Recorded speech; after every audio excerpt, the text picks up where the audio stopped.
Okay, so we're going to move on to hot topics now, Rich. We are, yes. So what hot topics? I think hot topics is our attempt to acknowledge and directly address some of the fuss and some of the kind of things that people keep kind of returning to, and it keeps kind of whirling around and kind of causing a bit of fuss. So I think at the moment there are three. We might end up with more on the list. First on the list, I think, is about how and at what point it's reasonable to ask for information, which is kind of linked to the second one, which is at what point do you start to think about the various hierarchies and when do you exercise your planning judgment? Yeah. And then lastly, there's a kind of more general piece about how do we understand supply and demand, and are evil local planning authorities going to look at 10% and say, no, I want to have 20% or 30% or 200% like football teams do. So shall we jump in? Sounds good. So I think, shall I jump in on this one? Yeah. So I think that there is something which instinctively planners recoil from by having important stuff dealt with at the very last minute as a kind of potentially nasty surprise. We're all about front loading. We're all about understanding what we're trying to get to. We're all about pre-application advice. All those sort of things that we've been doing over the last few years have been designed to reduce uncertainty and risk. And here we are, BNG pops up, and it is by design a post-decision matter that's dealt with via a pre-commencement condition. And indeed, this second point about that you can only discharge it on receipt of the biodiversity game plan, and you're not allowed to receive the biodiversity game plan until a day after you've issued the consent. So it's almost like you're encouraged to kind of deal with it at the last minute. And indeed, applicants, if they want to, can kind of avoid saying very much until then anyway, because unless you have your kind of local policy requirements to see some stuff up front, they don't need to, and you can't compel them because the powers aren't there in the Act.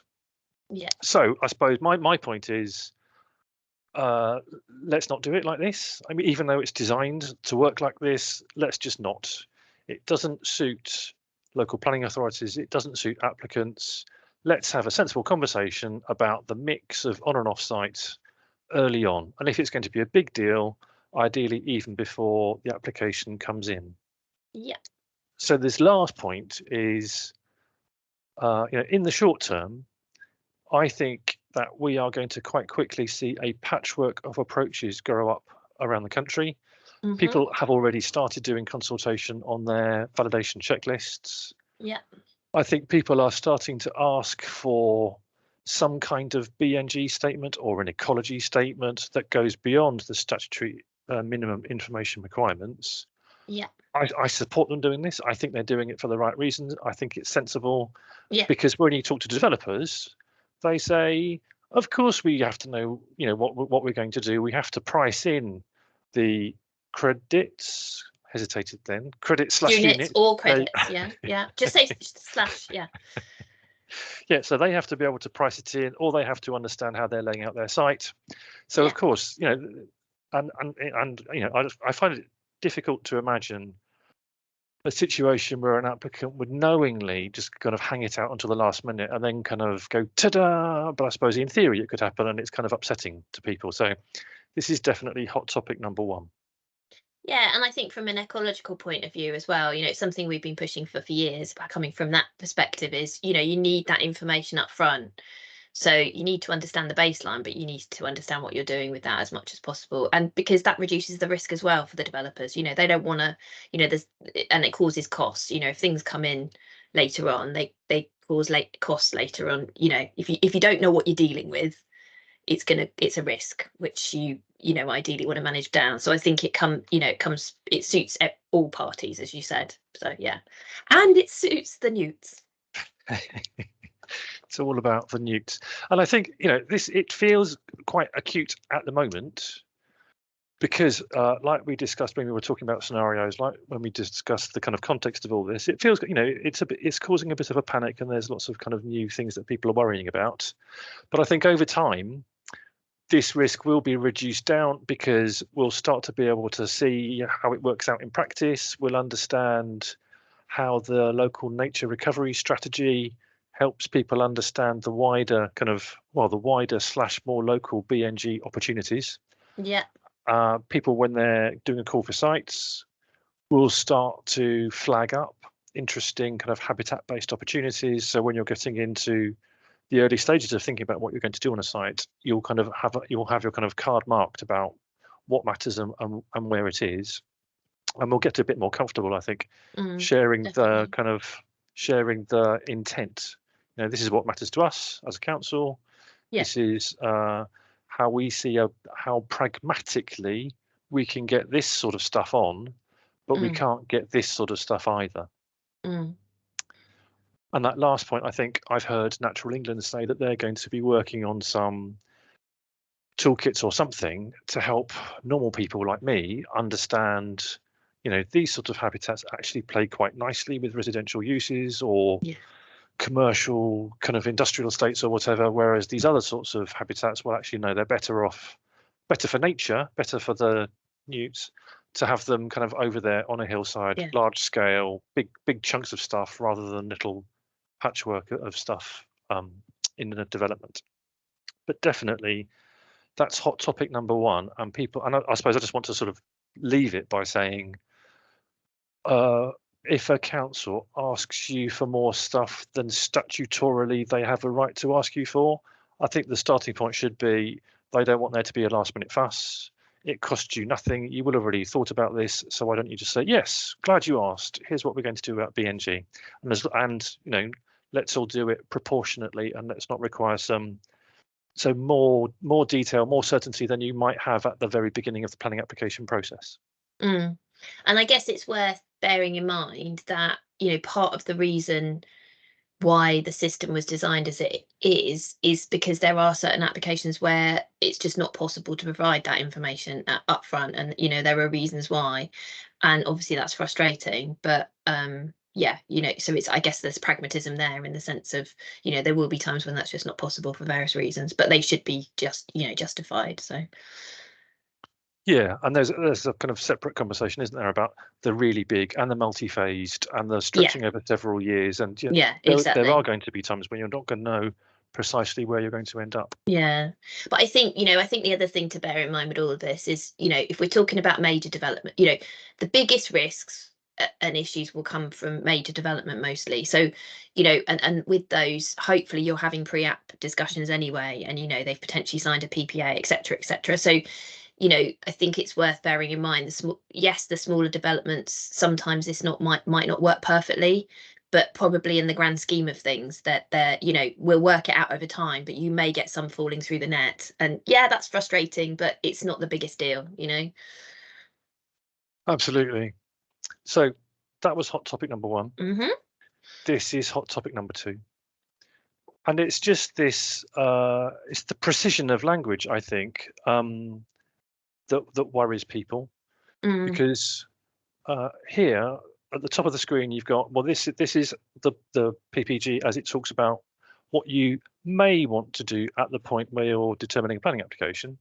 So you may need to consider, you may want to think about the appropriate balance between on and off site, whereas at discharge of condition you must take into account, so you've got no choice but to consider it. Yeah, exactly.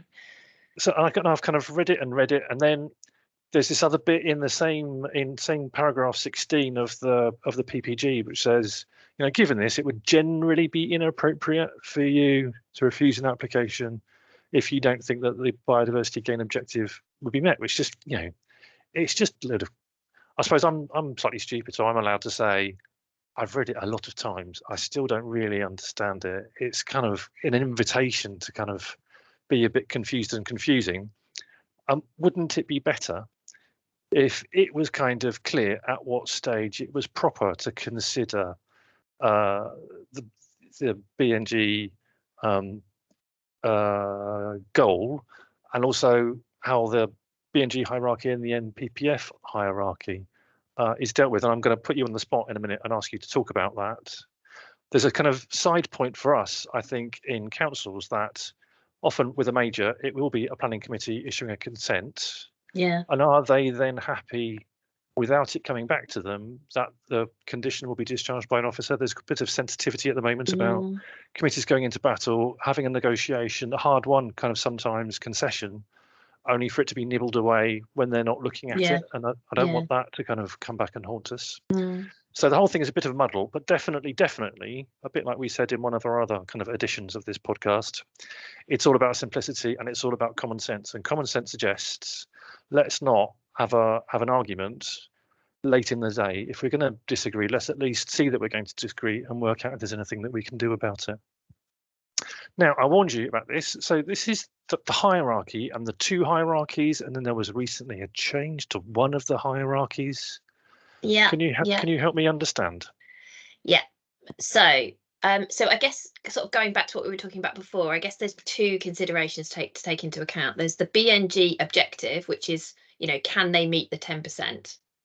So there's that. So I think in terms of the PPG, it's saying it's going to be very difficult for you to refuse on that basis that they can't meet the 10%, because in the end, they could always go to statutory credits. Okay, you don't want that. So that's when the hierarchy comes in. And that's when really you get into this, well, obviously the first step on this is that you should be looking at on-site, that the developer should be looking at on-site. What can they do on-site, first of all? And then looking off-site as local as possible to start with. And then only as a last resort do you go to those credits. But that option is still there. So this is where you get into this question of when you'd be thinking about the hierarchy. There's also been quite a lot of confusion because there is another hierarchy in the NPPF, so in the National Planning Policy Framework. And we generally call that the sort of avoid, mitigate, compensate hierarchy, or the mitigation hierarchy.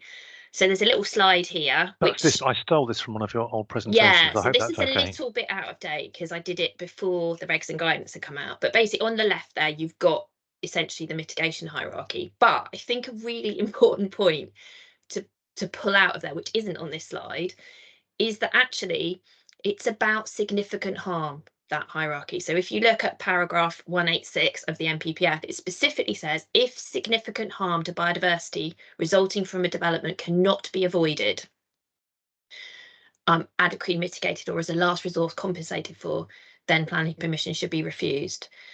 So that's obviously generally about biodiversity. It's not specifically about BNG. You've then got and beautifully, sorry to interrupt you in full flow there, but beautifully, we've also got that significant word popping up. But if you like, that's a different instance of the significant confusion, isn't it? Exactly. So we use significant a lot in environment because it comes up in the habitats regulations as well. People may be aware, likely significant effect. This is about impacts. It's not about gain. It's not about improvements, enhancement, or creation. That's what the significant is about. So significant harm. So that's really important. Gotcha. So we've got that. Now, what the biodiversity gain hierarchy now does, and actually the PPG at current time, which is the 31st of January, is not correct. It is not up to date on this because the statutory instrument was published, I think, on the 17th of Jan, and that has been updated. So that specifically talks about a biodiversity gain hierarchy, and that uses this avoid, mitigate, compensate terminology and applies it with the biodiversity metric and says if you've got a habitat that scores 4 or more under the biodiversity metric, that's basically medium to high distinctiveness habitats. So, good habitats, not, but medium is kind of like quite special, not amazing, not like high, very high. So, if you've got a good habitat, you should be avoiding impacts on it. It then talks about the other side of this, which is on-site, off-site, and then credits. Now, that is very much about the compensation element of this. And so BNG actually comes in as compensation. It's about, so we used to have no net loss. So that used to be, you go in, do what you can on the site, trying to avoid any impacts as much as possible. If you avoid all the impacts, you're already at a no net loss point. So all you've got to do is the 10%.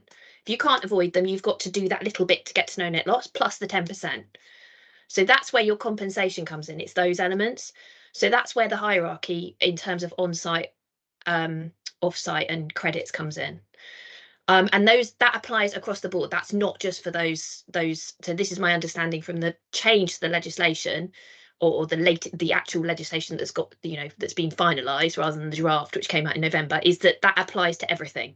Right. So it's not just for those medium and high distinctiveness habitats, is my understanding, and that's how others have interpreted it as well. So that's the important bit, is that's not covered in the so that's separate to the NPPF hierarchy.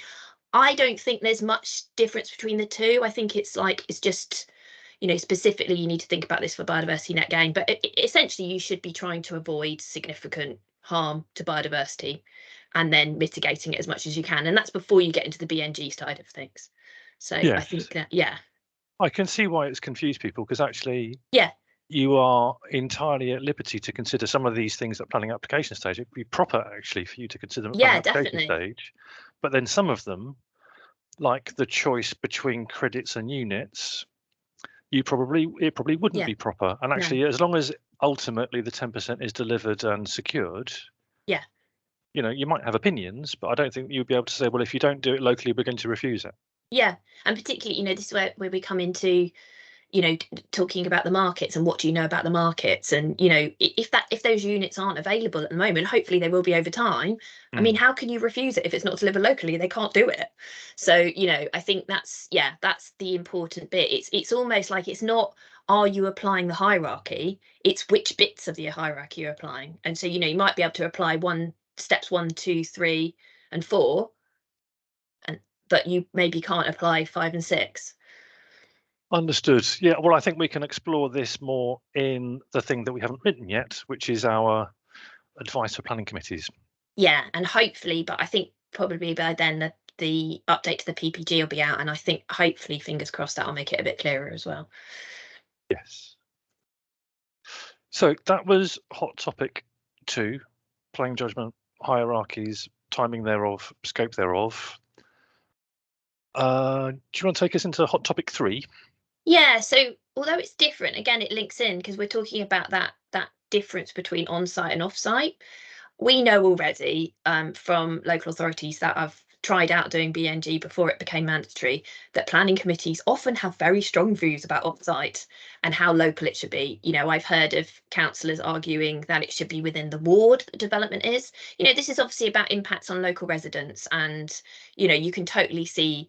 However, we have to bear in mind that BNG is primarily about ecology and biodiversity. Obviously, it's really important if you've got that hierarchy on site, off site, and it does incentivise locally. But in the end, if the units aren't available and there are certain trading rules in the metric, particularly for those more important habitats, those higher distinctiveness ones, there's rules that you've got to follow, you're going to really struggle to get what you need to. And with some types of habitats, you have to have the exact same habitat pretty much in terms of units.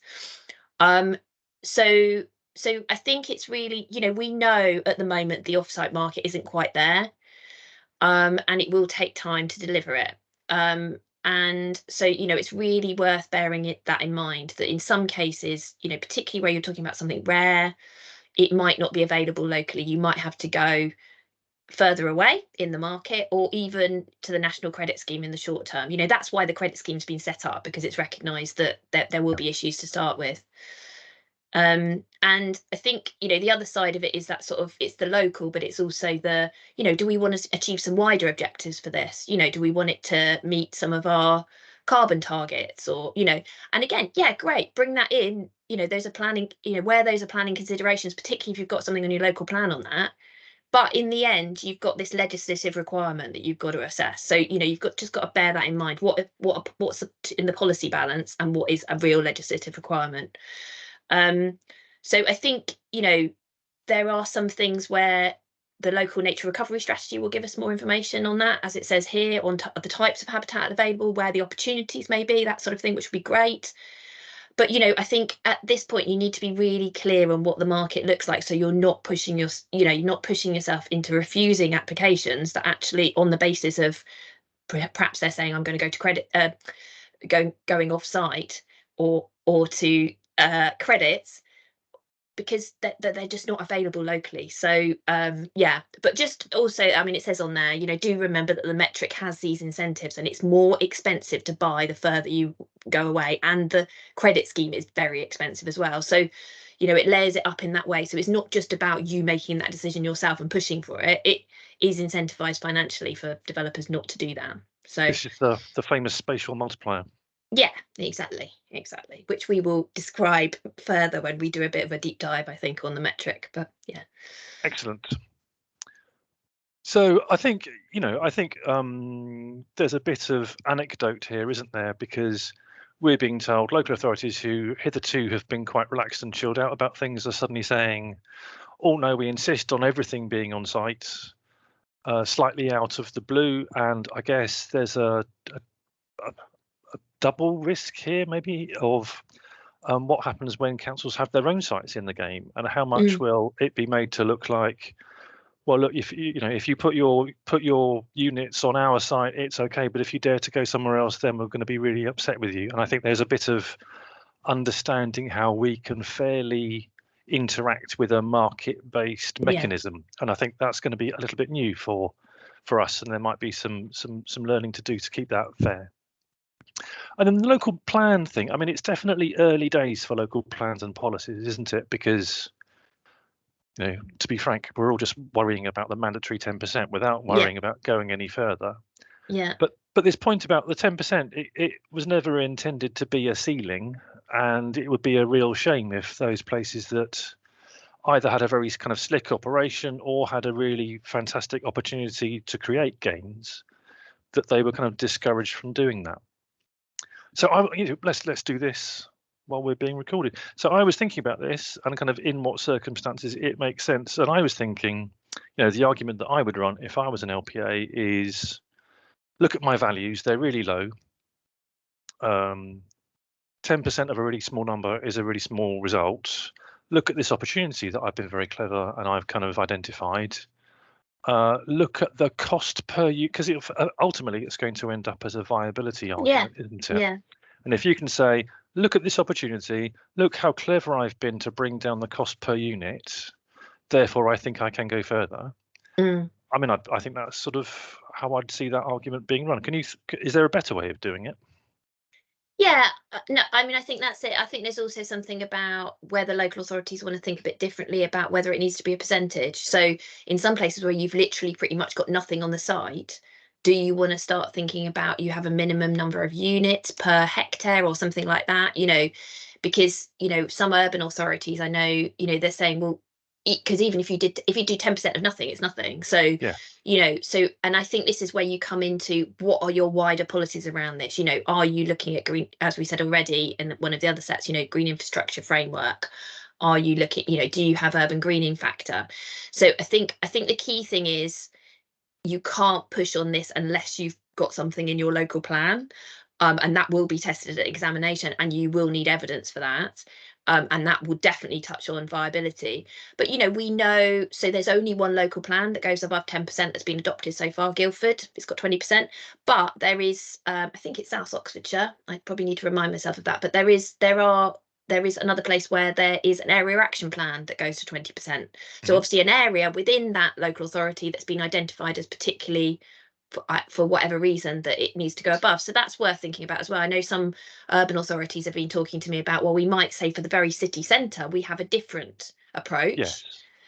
So I think that's it. Just because we're going above that, it doesn't need to be a percentage, and it doesn't need to be for the whole borough or the whole district or whatever.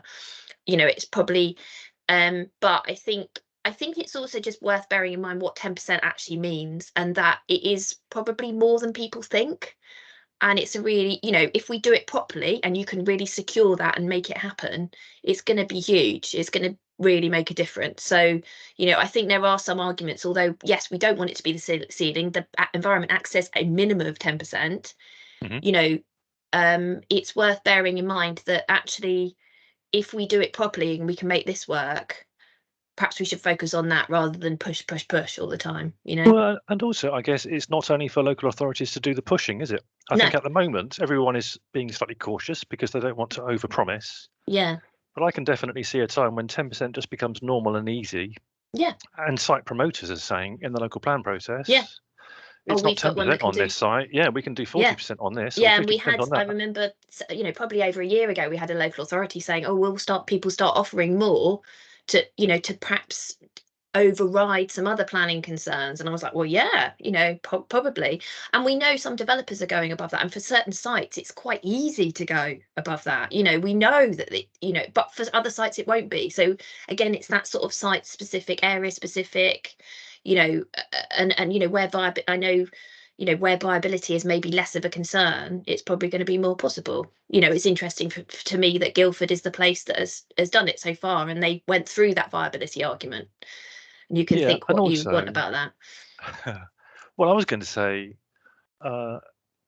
viability arguments at the current moment, I think are actually quite difficult to understand because you don't really understand what the price of these things is going No, to be. exactly. No.